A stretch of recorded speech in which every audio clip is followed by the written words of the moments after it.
Hey friends, hello and welcome to the Chemistry e-learners. Myself is Gauri. हम क्या कर रहे हैं? हम अभी इस कोऑर्डिनेशन कंपाउंड कर रहे हैं. हम अब चिलेंट लिगैंड के बारे में पढ़ने वाले हैं. क्या होता है चिलेंट लिगैंड? चिलेंट लिगैंड का मीनिंग क्या है? जब हम बात करते हैं उस चिलेंट लिगैंड की तो हम उसे क्या कहते थे? जब कोई लिगैंड का मीनिंग क्या है? डोनेट करना. लिगैंड का मीनिंग क्या है? डोनेट करना. एंड चिलेंट का मीनिंग क्या है? जब कोई डोनर एटम डोनेट करता है वो रिंग फॉर्म करता है. रिंग में भी कितने एटम की? 5 to 6 एटम की जब वो रिंग फॉर्म करता है हम तब उसे क्या कहते हैं? वो चिलेट लिगैंड है हमारे लिए. ओके जी. अब जब एक चिलेट लिगैंड है तो उसके लिए हमारे पास कुछ कंडीशंस है. वो डाइडेंटेंट होना चाहिए या फिर पॉलीडेंटेंट होना चाहिए. डाइडेंटेंट या फिर पॉलीडेंटेंट. डाइडेंटेंट के एग्जांपल हमने कुछ कल देखे थे. क्या-क्या देखे थे जी कल डाइडेंटेंट के एग्जांपल्स हमने देखा था कल ईएन के बारे में. उसके बाद पीएन के बारे में भी देखा था. C2O4 माइनस के बारे में देखा था. इस कुछ एग्जांपल्स हमने कल देखे थे. मैंने आपको कल DMG माइनस के बारे में भी बताया था. किसके बारे में बताया था? DMG माइनस के बारे में भी बताया था. ओके जी. ये हुआ हमारे डाइडेंटेंट. पॉलीडेंटेंट के एग्जांपल क्या है? हमारे पास डाइन है. उसके बाद हमारे पास क्या है? दैट इज द क्या कहते हैं उसे हम? EDTA4 माइनस है. EDTA4 का माइनस है. ये भी एग्जांपल्स है. लेकिन अब पहले हम इस डाइडेंटेंट के बारे में देख लेते हैं कि ये किस तरह से एक रिंग को फॉर्म करता है. एक रिंग को फॉर्म करता है. अगर मैं आपको बताऊं डाइईएन तो क्या है?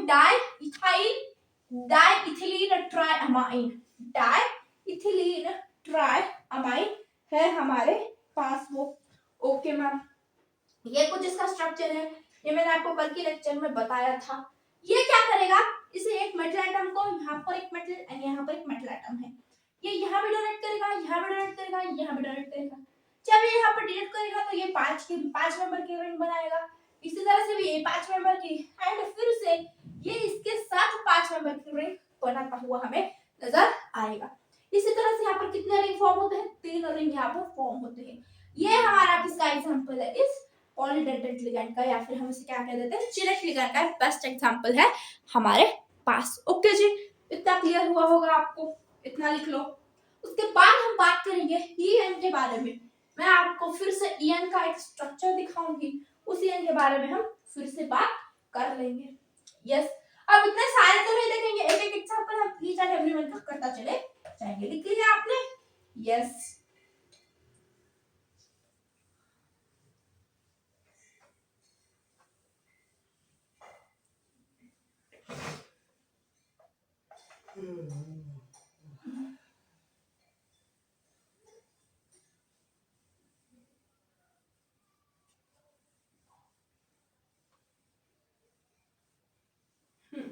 चलो जी. नेक्स्ट एग्जांपल है हमारा दैट इज द ईएन का. किसका है? ईएन. ईएन का मीनिंग क्या है? यस. ईएन का मीनिंग क्या है? कौन बताएगा? Ethylene diamine. क्या है?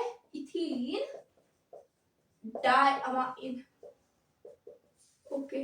Ethylene diamine. अब जब इथिलीन की बात करते हैं तो क्या होगा?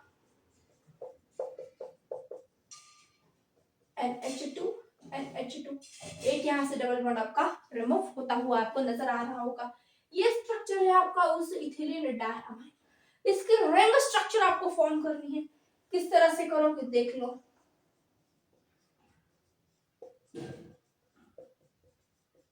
क्या करोगे आप? इसे यहाँ से एक मेटल एटम, यहाँ से एक मेटल एटम, इस तरह से इसे क्या कर दोगे आप? ज्वाइन कर दोगे. देख लो आपकी रिंग 1 2 3 4 एंड ये 5 एटम क्या आपकी रिंग ये हो चुकी है. आप इसे क्या कह सकते हो? फिर से आप एक चिलेट लिगैंड की फॉर्म में आप इसे कह सकते हो. ओके. लिख लो. उसके बाद हमारे पास नेक्स्ट एग्जांपल है that is the EDTA minus of 4. EDTA minus का 4. जब हम EDTA की बात करते हैं तो ये क्या है? Ethylene diamine tetra acetato. Tetra acetato. Ethylene EDTA 4 का minus. Ethylene diamine tetra tetra acetato, tetra acetato. पहले आपको इसका स्ट्रक्चर आना चाहिए इसका। यस, कौन बताएगा मुझे स्ट्रक्चर? यस, देख लो क्या करोगे पहले CH2 निकालेंगे, इतना ध्यान में आ गया। फिर क्या करोगे, एक NH2 जोड़ोगे, एक क्या जोड़ोगे, NH2। इस NH2 को क्या करोगे, और एक नीचे की तरफ क्या करेंगे, उसे कार्बन जोड़ेंगे। किस तरह से जोड़ोगे, C डबल बॉन्ड O, किस तरह से, C double bond O, CH2 O minus, इसी तरह से ऊपर जोड़ोगे C double bond O, CH2 O minus. Yes, इतना क्लियर है? यस, इस तरह से आप इसे जोड़ोगे। उसी तरह से इस साइड भी जोड़ लो। किस किस तरह से, ऊपर की तरफ C डबल बॉन्ड O का माइनस, CH2, नीचे की तरफ C डबल बॉन्ड O का माइनस, CH2। ये क्या है आपके पास पूरा का पूरा स्ट्रक्चर बन जाता है। यस, करेक्ट है। यस, अब क्या गलती हुई है मुझसे, कोई पकड़ पाएगा? नाइट्रोजन की वैलेंसी यहाँ पर क्या हो गई है, बहुत ही ज्यादा हो गई है। ये CH2 रिमूव कर देना। Yes, this is the whole structure. हम इसे क्या कहते हैं, EDTA। अब ये रिंग किस तरह से बनाएगा, ये रिंग किस तरह से बनाएगा, देखो इसी में ही आपको रिंग प्लान से दिखा देती हूँ। इस तरह से बना दी उसने रिंग। ओके जी, और किस तरह से बनाएगा, यहाँ से तो बनाएगा ही बनाएगा। उसके बाद इस तरह से यहाँ पे क्या बन जाती है उसकी रिंग। देखो 1 2 3 1 2 3 4 एंड 5 मेंबर की रिंग हो गई है। इसी तरह से ये भी रिंग बना लेता है। ये हो गया यहाँ पर 5 मेंबर की रिंग, यहाँ पर आपकी भी बन जाती है। तो अच्छे से लिख लो इस स्ट्रक्चर को, एंड इसके स्ट्रक्चर अच्छे से रटते रहना ताकि आपको कोई दिक्कत ना आए इन फ्यूचर में। लिख लिया? लिख लिया क्या? यस। चलो हम नेक्स्ट वर्ड पढ़ते हैं। अब क्या पढ़ना है हमें, एम्बिडियंट लिगैंड। क्या पढ़ना है, एम्बिडियंट लिगैंड। ये क्या होता है एम्बिडियंट लिगैंड, वही देखना है अब। चलो, एम्बिडियंट लिगैंड, वो एम्बिडियंट लिगैंड का मीनिंग क्या है कि दोनों तरफ से वो डोनेट कर सकता है लेकिन एक ही तरफ से डोनेट करता है, उसे क्या कहते हैं, एम्बिडियंट लिगैंड। उसके पास है लेकिन वो डोनेट करते समय सारा का सारा नहीं देता, कुछ अपने लिए भी बचा कर रख देता है। यस, वो भी हमारे ह्यूमन काइंड की तरह ही है। सब कुछ देते हैं क्या हम किसी को, हमारे पास जो है नहीं देते हैं, सिवाय एक चीज, हम सभी को सिर्फ और सिर्फ क्या देते हैं, अच्छा सा अच्छा ज्ञान, सब कुछ पूरा का पूरा उस पर लुटा देते हैं। यस,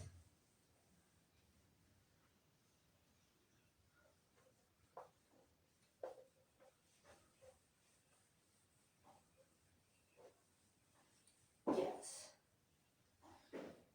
चलो, एम्बिडियंट ligand.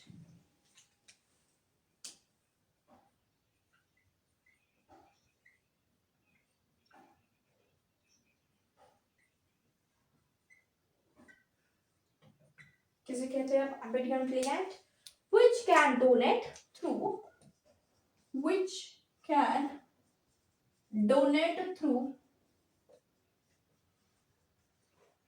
which can donate through two different two which can donate through two different atoms। आप उसे क्या कहते हो, एम्बिडियंट लिगैंड। मैं कुछ एग्जांपल बता सकते हो आप इस एम्बिडियंट लिगैंड के? हाँ, जरूर बता सकती हूँ। किस तरह से होगा, अगर मैं बात करूँ C ट्रिपल बॉन्ड N के बारे में, इसके बारे में C ट्रिपल बॉन्ड N के बारे में, तो ये नाइट्रोजन पे डोनेट कर सकता है यहाँ पर। उसके बाद अगर मैं बात करूँ SCN के, किसके बारे में, SC ट्रिपल बॉन्ड N के बारे में, ये भी डोनेट कर सकता है, ये भी डोनेट कर सकता है। ओके जी, और कुछ एग्जांपल्स है मैं, अगर मैं बात करूं NO2 की, N double bond O O, ये क्या है आपके पास, ये वाला एक कंपाउंड आ जाता है। उसके बाद आपके पास और एक कंपाउंड आता है इसी तरह का that is the N double bond O, yes, N double bond O, sorry ये O नहीं है, इस O पर माइनस ऑफ चार्ज है आपके पास, यस, ये कुछ आपके कंपाउंड से एम्बिडियंट लिगेंड्स के, एम्बिडियंट लिगेंड्स। आपको कभी कोई पूछेगा नहीं क्या है एम्बिडियंट लिगेंड, एग्जांपल जानो, लेकिन कभी कभार अगर आपके बोर्ड्स के एग्जाम है, अगर आपको कोई पूछ ले write the note on ambidentate ligand, तो इतना लिखकर आपको 4-5 एग्जांपल तो आने ही चाहिए, इसलिए मैंने आपको एग्जांपल्स लिखवाए हैं। और बाकी इसके कोई कॉम्पिटिटिव एग्जाम में अभी तक तो नहीं पूछा गया है, देख लेंगे फिर, यस। उसके बाद बारी आती है दैट इज द आपके पास, यस एंड यस, अगर आप इसे इस तरह से याद रखोगे, मैं आपको इसकी पैरिंग करवा देती हूँ, क्या करवा देती हूँ इसकी आपको मैं पैरिंग करवा देती हूँ, ये तो मैंने जनरली बताया है। अब हम इसकी देख लो पैरिंग किस तरह से करेंगे। ये क्या है आपके पास C ट्रिपल बॉन्ड N है, अब इसे हम क्या लिख सकते हैं, क्या कार्बन डोनेट करेगा, N ट्रिपल बॉन्ड CB, यहाँ पर आपका नाइट्रोजन डोनेट करेगा, ये हो गया आपका पहला वाला ग्रुप। उसके बाद सेकंड ग्रुप की बात करें तो SC triple bond N, SC triple bond N है। इसके बाद हम क्या लिख सकते हैं NC एंड इसके बाद हम S इस तरह से भी लिख सकते हैं, यस, इस तरह से भी हम इसे राइट डाउन कर सकते हैं। यहाँ पर नाइट्रोजन तो यहाँ पर सल्फर डोनेट करेगा, ये हो गया आपके पास 2 ग्रुप्स। उसके बाद और एक ग्रुप है आपकी सिलेबस में है, लेकिन कभी कॉम्पिटिटिव एग्जाम में तो अब तक तो पूछा नहीं गया है, आई होप इस साल पूछ लिया जाए अगर एग्जामिनर का मूड खराब हो तो। एंड डबल बॉन्ड O, ये एक स्ट्रक्चर आती है, यहाँ पर ये वाला डोनेट करता है, and N double bond O, यहाँ पर O माइनस वाला डोनेट कर देता है। ये भाई ये कभी भी नाइट्रोजन भी डोनेट कर देता है, ये ऑक्सीजन भी डोनेट कर देता है, यहाँ पर नाइट्रोजन डोनेट करता है, यहाँ पर ऑक्सीजन डोनेट करता है, ओके। और कुछ एग्जांपल है मेजरमेंट में, यस, एक एग्जांपल है वो बहुत ज्यादा इंपॉर्टेंट हो जाता है आपके लिए, क्या है आपके पास C triple bond N O minus, क्या है C ट्रिपल बॉन्ड है O माइनस है, एंड इसी तरह से क्या है NCO, यहाँ पर ये नाइट्रोजन डोनेट कर देता है। स्टूड अंडर, यस, आपको ये सब कुछ अंडरस्टूड है। ये हो गए आपके एम्बिडियंट लिगैंड, इस तरह से आते हैं आपके एम्बिडियंट लिगैंड पैरेलल। इसी तरह से लिखना, अगर बोर्ड्स में भी पूछा जाए तो ऐसे मत लिख देना एक ये फिर ये नो, इसी तरह से अच्छे से पैरे में लिखना ताकि आपको फुल मार्क्स मिल जाए, यस। आपको कौन सा मार्क्स चाहिए, फुल वाले मार्क्स, ओके, चलो इतना लिख लो। उसके बाद पढ़ते हैं अब कोऑर्डिनेशन नंबर, कोऑर्डिनेशन नंबर, उसके बाद ऑक्सीडेशन नंबर, होमोलैप्टिक, हेटेरोलैप्टिक, ये सब कुछ तो पढ़ना है, चलो इतना लिख लो। उसके बाद पढ़ते हैं हम कोऑर्डिनेशन नंबर की तरफ, किसकी तरफ पढ़ना है हमें, कोऑर्डिनेशन नंबर। क्या है जी कोऑर्डिनेशन नंबर, क्या है, मैं आपसे कुछ जनरल बातें करना चाहूंगी, यस, क्या है कोऑर्डिनेशन नंबर, यस एनीवन। अगर हम बात करें कोऑर्डिनेशन नंबर की, coordination number it is the number of coordinate bond between central atom and the ligand. ये क्या है आपके पास, coordination bond between central atom and ligand, central atom and ligand के बीच में, सेंट्रल एटम एंड लिगैंड के बीच में किस तरह से बॉन्डिंग होती है, आप इसे क्या कहते हो, कोऑर्डिनेशन नंबर। मैं आपको एक एग्जांपल देना चाहती हूँ, PTCl, क्या है आपके पास PTCl6, PTCl6 एंड उसके पास क्या है -2 का चार्ज है, कितना चार्ज है, -2 का चार्ज। अगर मैं आपसे कहूं यहाँ पर इसका कोऑर्डिनेशन नंबर क्या है, इसका क्या चाहिए आपको, कोऑर्डिनेशन नंबर, तो क्या होता है कोऑर्डिनेशन नंबर का define, yes, it is the bond between, it is the coordinate bond, not only bond, which bond, it is the coordinate bond between, किस किस के बीच का है, ligand and the metal, ligand and the central atom का। यहाँ पर अब ligand कौन है, ligand की अगर मैं बात करूं तो आपका ligand क्या है, Cl है। उसके बाद यहाँ पर central atom कौन है, अगर मैं central atom की बात करूं तो आपका PT is the central atom है। तो इस दोनों के बीच में यहाँ पर बॉन्ड है तो उसे क्या कहते हो आप? Coordination number. अब ये आप किस तरह से बोलोगे? कितने लिगैंड है यहाँ पर? 6 लिगैंड है। यहाँ पर कोऑर्डिनेशन नंबर क्या हो जाता है आपका? 6। क्या हो जाता है जी? 6। अगर मैं बात करूं NiNH3 4 किसकी? NiNH3 whole twice 4 NiNH3 4। इसका मुझे क्या चाहिए? Coordination number. इसका मुझे क्या चाहिए? Coordination number. ओके, अगर मुझे इसका कोऑर्डिनेशन नंबर चाहिए तो आप किस तरह से करोगे? यस, NH3 क्या है हमारे पास? यहाँ पर लिगैंड है। इस लिगैंड को कितने नंबर ऑफ एटम्स है, यानी कि कितना चार्ज है उस पर इनडायरेक्टली कहूं तो NH3 तो न्यूट्रल है मैम। ओके जी, अगर कितने NH3 है इसी तरह से क्वेश्चन पूछो तो आप क्या कहोगे? 4। एंड कोऑर्डिनेशन नंबर क्या है? बार बार बता रही हूं कि number of coordinate bond form between central atom and the ligand. Central atom and the ligand, central atom and ligand के बीच किसने बॉन्ड फॉर्म किया है? इस 4 ने। यानी कि इस सेंट्रल एटम के बहुत ही 4 NH3 के मॉलिक्यूल है, ऐसा इसका मीनिंग होता है। तो क्या होगा इसका कोऑर्डिनेशन नंबर? 4 जी। ओके, और एक एग्जांपल देती हूं। यस, वो एग्जांपल क्या है आपके पास? COEN3। क्या है? COEN3 है। COEN3। अब बताओ इसका कोऑर्डिनेशन नंबर क्या है? अब जो कहेगा 3 वो यहाँ पर क्या खा सकता है? यहाँ पर उसके नंबर कट सकते हैं। किसने 3 कहा है? यस, जिसने 3 कहा है वो यहाँ पर गलत है। आपको लिगैंड EN है, EN बाइडेंटेंट है, यूनिडेंटेंट है या फिर पॉलीडेंटेंट है? आपका EN यहाँ पर क्या है? बाइडेंटेंट है। जब ये आपका EN बाइडेंटेंट है तो आपका यहाँ पर कोऑर्डिनेशन क्या नंबर होगा? 6 is the your right answer. 6 is your right answer. Okay, समझ में आ गई होगी आपको बातें? किसे कहते हैं जी कोऑर्डिनेशन नंबर? कोऑर्डिनेशन नंबर उसे कहते हैं number of the coordinate bond between central atom and the ligand. Central atom and the ligand. Okay, इतनी मेरी बातें क्लियर है आप सभी को? तो यहाँ पर आपका फिनिश हो जाता है ये कोऑर्डिनेशन नंबर का टॉपिक। छोटा सा है लेकिन बहुत ज्यादा इंपॉर्टेंट है। आई होप आपको ये समझ में आया होगा। ओके जी, अब उसके बाद थोड़ी सी बातें कर लेते हैं। अब क्या बात करेंगे हम? Coordination sphere. कोऑर्डिनेशन स्फीयर क्या है? अगर हम बात करें कोऑर्डिनेशन स्फीयर की, जो कुछ भी उसकी कोऑर्डिनेशन एंटिटी है, जो कुछ भी इसकी कोऑर्डिनेशन की एंटिटी है, आप उसे ही क्या कह देते हो? Coordination sphere. अब मैम कोऑर्डिनेशन एंटिटी क्या है? जिन्होंने मेरे पिछले लेक्चर नहीं देखे हैं वो जाकर देख लो, आपको खुद ब खुद ही पता चल जाएगा।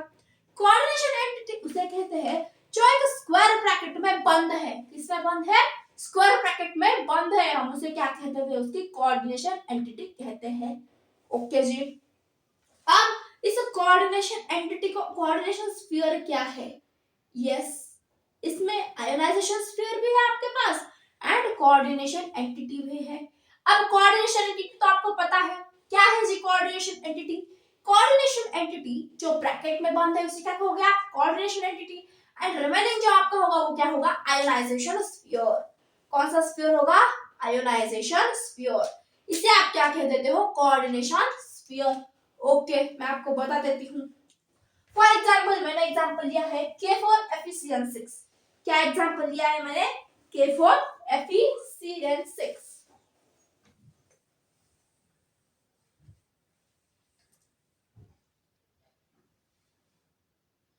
यस, क्या एग्जाम्पल है? K4FeCN6 ये आपका क्या है? एग्जाम्पल है। स्क्वायर ब्रैकेट में बंद है उसे क्या कहोगे आप? Coordination entity. रेड पेन से लिख देती हूँ। ये क्या है आपके पास? ये पूरी की पूरी कोऑर्डिनेशन एंटिटी है, कोऑर्डिनेशन एंटिटी है। एंड ये क्या है आपकी? आयोनाइजेशन स्फीयर है। क्या है? आयोनाइजेशन स्फीयर है। क्लियर है इतना? ओके जी, यस, लिख लो इतना। उसके बाद आपके पास नेक्स्ट कॉन्सेप्ट है that is oxidation number. Oxidation number. पूरा का पूरा सेंट्रल एटम पर हमारा चार्ज किस तरह से आता है? Charge on the central atom if all ligands are removed with the lone pair। सारे के सारे जब हम ligands रिमूव करते हैं तब उस पर जो चार्ज है उस सेंट्रल एटम पर उसे क्या कह देते हो आप? उसका ऑक्सीडेशन नंबर आप उसे कह देते हो। चलो कुछ एग्जांपल कर इस टॉपिक को यहीं पर खत्म कर देते हैं। यस, इतना लिख लो, पहले लिख लिया? यस, चलो फिर एग्जाम्पल है आपका CuCN4 -3। क्या एग्जाम्पल दिया है मैंने आपको? CuCN4 -3। CuCN4 that is -3। ये आपका क्या है? कंपाउंड है। ओके जी, अब इस कंपाउंड को आपको क्या करना है? इस पर ऑक्सीडेशन नंबर करना है। Find the oxidation number। Find oxidation number। इसका क्या करना है आपको? ऑक्सीडेशन नंबर फाइंड आउट करना है। किस तरह से करोगे इसका oxidation number find out? Yes, क्या कहा मैंने आपको? ये लिगैंड यहाँ से क्या कर देना है? रिमूव कर देना है। जब आप इसको यहाँ से लिगैंड रिमूव करोगे तो आपको यहाँ पर क्या चार्जेस मिलेंगे? यस, हम कैसे करते हैं? CuCN आप जनरली क्या करते हैं हम? यस, इसे क्या करते हैं? हम x कंसीडर करते हैं। हम ऑक्सीडेशन नंबर किस तरह से x को कंसीडर करके निकालते हैं? ये क्या है हमारे पास? -4 इज इक्वल टू क्या है? -3। लेकिन x is equal to 3 - 4 that is x is equal to क्या आ जाएगा हमारे पास? 1 हमें नजर आएगा। Sorry, x is equal to 4 - 3 that is x is equal to 1। x is equal to क्या आता है हमारे पास? n। यानी कि आपको जो कॉपर आपका सेंट्रल एटम है, कॉपर आपका क्या है यहाँ पर? सेंट्रल एटम है, उसके ऑक्सीडेशन नंबर क्या है आपके पास? 1 है जी। ओके, उसके बाद और एक एग्जांपल देती हूँ। FeEDTA। FeEDTA। यस, निकालो। x कंसीडर कर लो -4। यस, क्या कंसीडर कर लो? x -4। किस तरह से निकालोगे? यस, इज इक्वल टू क्या कंसीडर करोगे आप? 0 ही कंसीडर करोगे ना? या फिर EDTA कितना? मैं आपको यहाँ पर एक चार्ज दे देती हूँ। चार्ज है आपके पास, इस पर माइनस चार्ज है, यानी कि -1 लिखोगे आप। यस, क्लियर है? -1 लिखोगे। फिर x इज इक्वल टू क्या आएगा? 4 - 1। x इज इक्वल टू आपके पास आ जाएगा 3। यहाँ पर क्या आता है आपका? x इज इक्वल टू 3, यानी कि सेंट्रल एटम के आपके ऑक्सीडेशन नंबर क्या है? 3 है। यहाँ पर आपके सारे के सारे इस टॉपिक के बेसिक्स क्या हो जाते हैं? फिनिश। अब कल के लेक्चर में हम अच्छे से टॉपिक स्टार्ट करेंगे।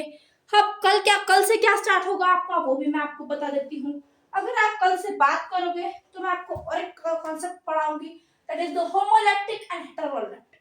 होमोलैक्टिक कंपाउंड एंड हेटेरोलैक्टिक कंपाउंड। उसके बाद सिडविक की एक थ्योरी है, वो एक बताऊंगी। एंड कल हम नॉमेनक्लेचर का पार्ट कंप्लीट कर लेंगे। उसके बाद हमारे पास टॉपिक आता है, दैट इज आइसोमरिज्म वगैरह। इस तरह से टॉपिक अच्छा बनता चला जाएगा एंड ये टॉपिक आपको कब फिनिश होगा वो पता भी नहीं चलेगा। इसी अमेजिंग लेक्चर्स के कंटेंट को पाने के लिए चैनल को सब्सक्राइब, बेल आइकन को हिट, वीडियो को लाइक, अपने दोस्तों के साथ शेयर करना बहुत ज्यादा जरूरी हो जाता है ताकि आपकी कोई भी कंटेंट मिस ना हो। Thanks for watching and thanks for coming. Keep doing study. Wish you all the very best.